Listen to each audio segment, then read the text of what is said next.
ورپسې بل مبحث سلاسل سبعه و سلسله او د قرآن مجید د تفسیر سلسله کې دا مبحث چې دی نو دا ډیر زیات انتهایی اهم دی. د سلاسل سبعون اجمالا مراد نمبر 1 سلسلة الدعاوی، نمبر 2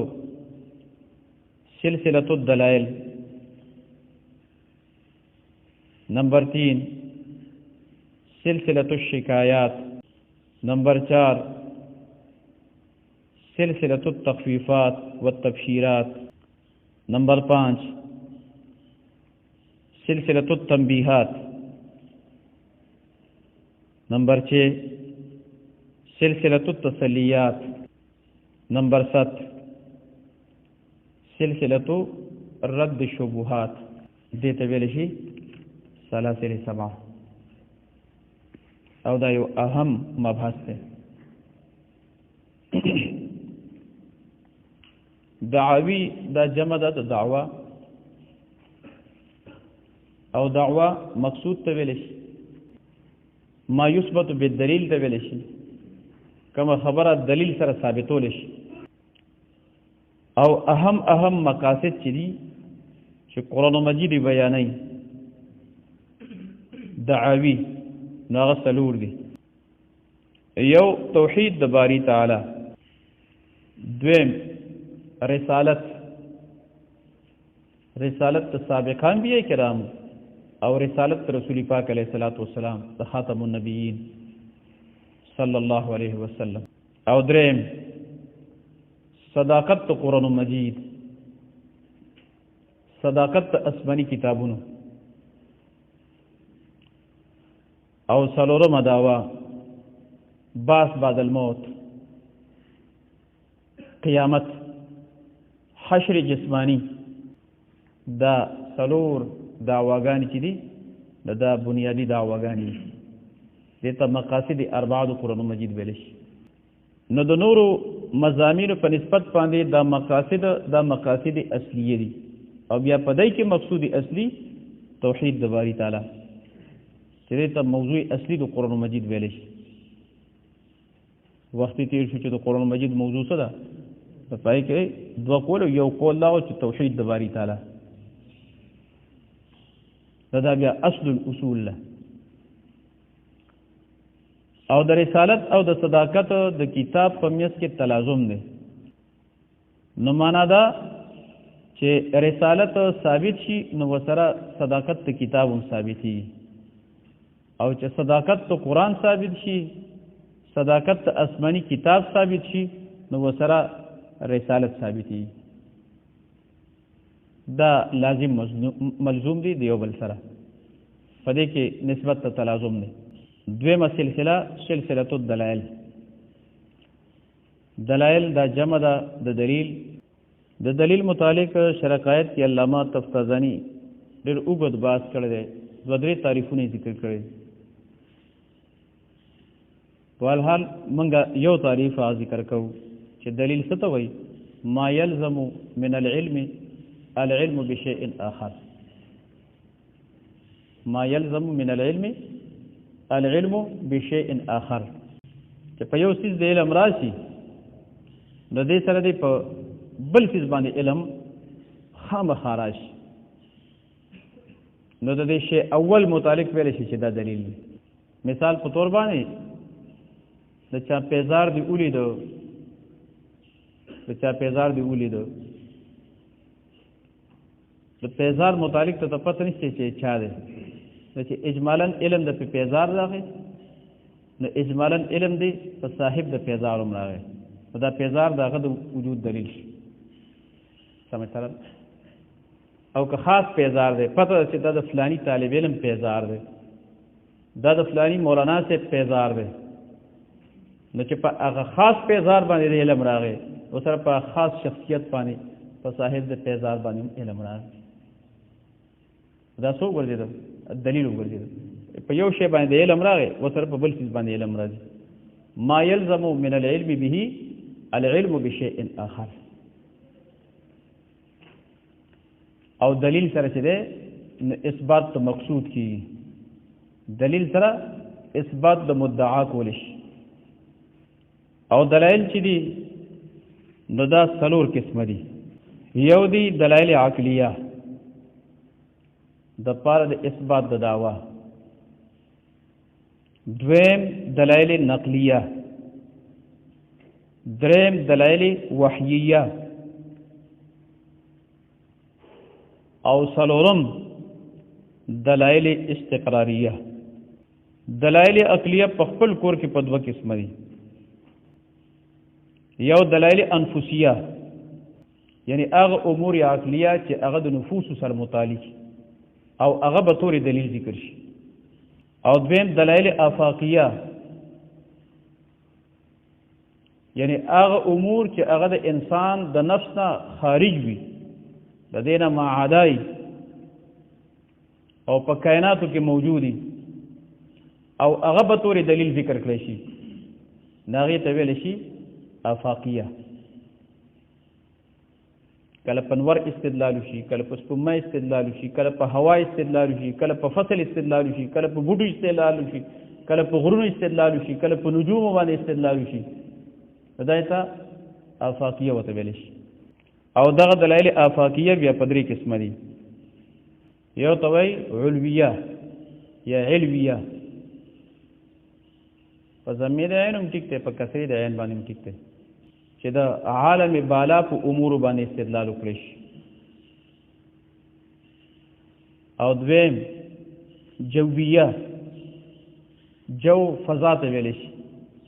د ځمکې او د آسمان په منځ کې د خالی ځای ته ویلی شي چې په کائنات الجو باندې استدلال وکړی شي. او کائنات الجو نو دا څه دي؟ نو هدایت الحکمت کې مستقل په دې باندې یو فصل دی، فصل فی کائنات الجو، لکه وریځ شوه، باران شو، رعد، برق وغیره وغیره، دې ته کائنات الجو ویلی شي. او بل سفلیه، ځمکه او د ځمکې د پاسه چې کوم څیزونه دي نو په دې باندې استدلال وکړی شي، په غرونو باندې، په بوټو باندې، په ډکو باندې، په باغونو باندې، او دا به انشاءالله راځي. او دلایل نقلیه نو چې په دلیل کې د چا څه نقل ذکر کړی شي، د چا خبره ذکر کړی شي، د چا عمل ذکر کړی شي. دلایل نقلیه بیا په خپل کور کې په درې قسمه باندې دي، او بعضې حضرات وایي په څلور قسمه باندې، لکه دلیل نقلی فی ضمن قصص الانبیاء و تبلیغهم، د سابقه انبیاء کرامو قصه ذکر کړی شي، د نوح علیہ السلام واقعه، د هود علیہ السلام واقعه، د صالح علیہ السلام واقعه، د شعیب علیہ السلام واقعه، د موسی علیہ السلام او د هارون علیہ السلام واقعه، د نور متعدد انبیاء کرامو واقعات. دا دلیل نقلی په حقیقت کې چې زه په دې خبره کې متفرد نیم، دا یوازې زمانه ده. دا وګورئ په فلاني وخت کې موسی علیہ السلام ویلو، هارون علیہ السلام ویلو، دا نوح علیہ السلام ویلو، دا صالح علیہ السلام ویلو. دلیل نقلی په ضمن د واقعاتو د انبیاء کرامو کې. او دویم دلیل نقلی فی ضمن قصص الملائکه، د فرشتو واقعه، د فرشتو خبر را نقل کړی شي. فرشتو وی سبحانك لا علم لنا الا ما علمتنا، فرشتي وی علیم بكل شیء، الله تعالی ذات ته. نو تاسو ولې نه تسلیموئ؟ تاسو فرشتو نه ښه پوهېږئ. او دریم دلیل نقلی فی ضمن قصص الجن، د جناتو خبره الله تعالی د دلیل په طور باندې ذکر کی، لکه سوره جن کې، سوره احقاف کې پیریانو د نبی کریم علیه السلام د خولې مبارک نه قرآن مجید واورېده، او په هغه ځای کې ټک په ټک باندې مسلمانان، او صرف مسلمانان نشو بلکې د ایمان داعیان وګرځېدل. ابو جهل ابو لهب عتبہ شیبہ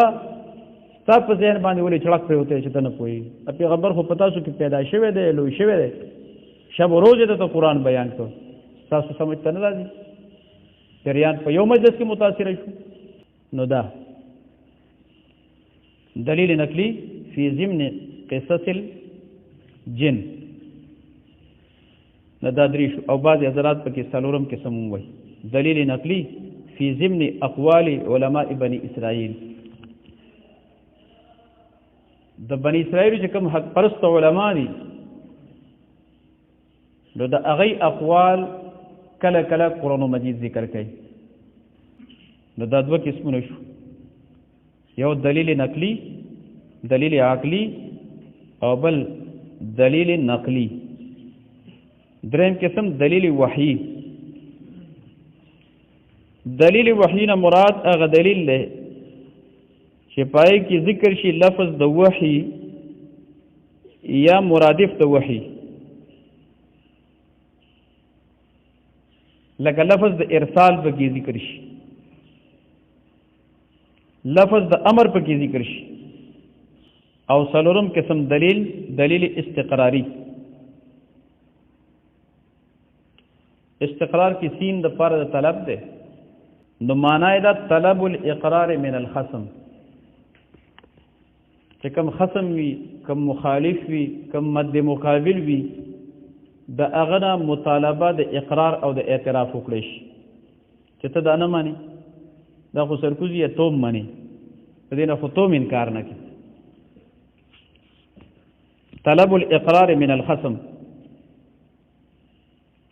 د دې ته دلیل استقراری وایي او ځینې مفسرین حضرات دې ته دلیل طلبی وایي ځکه دا مشتمل په طلب باندې په طلب د اقرار باندې د خصم نه د دلیل طلبی وته وایي او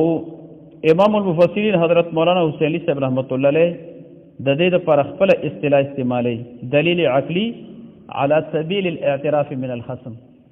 که بلغت الحیران ګورئ نو پای کې دغه اصطلاح دلیل عقلی على سبیل الاعتراف من الخصم دا د دلیل عقلی یو قسم دی خو په عام دلیل عقلی کې اعتراف نه د مخالف او په دې کې د مخالف او د مد مقابل د هغه اعتراف ومي د اقرار ومي نو دا گویا کې په دلیل عقلی کې یو مضبوط دلیل دی ها یو مضبوط صورت دی یو مضبوط شکل دی او د دې قسم دلیل متعلق ویل شي وملیحه ما شهدت لها ذراتها والفصد ما شهدت به الاعداء ملیحه په معنا د حسینه باندې وملیحه او وحسینه خستا خزا خستا بن اغدا شهدت لها ذراتها چې د هغه په حسن باندې د هغه چې کومې بنې دي نو هغه اوسو کې اقرار وکړي ای پم گواهی وکړي لکه بن نه مني نه تسلیمای امزاج ده بس نه تسلیمای نو چې یو بن بل بن تسلیم کی نو واقعي دک بن د بخستای یا په اعتبار د ظاهر باندې یا په اعتبار د کردار او د اخلاق باندې په پدې کې بحثنی ځکه والفضل ما شهدت به الاعداء فضیلت هغه فضیلت ته کمال هغه کمال دی چې ستا دشمنی اقرار وکړي ستا دشمنی تا سره تسلیم کړي نو دک واقعي کمالي نو پدې کې د مخالف هغه اقراري او د هغه اعترافي پکې نن زمال سکار مې نو بس تر دې پورې ډېر دی دا دوه سلسلې برابر شوې ورپسې درېمه سلسله سلسله الشکایات دا به ان شاء الله آینده سبق کې وایو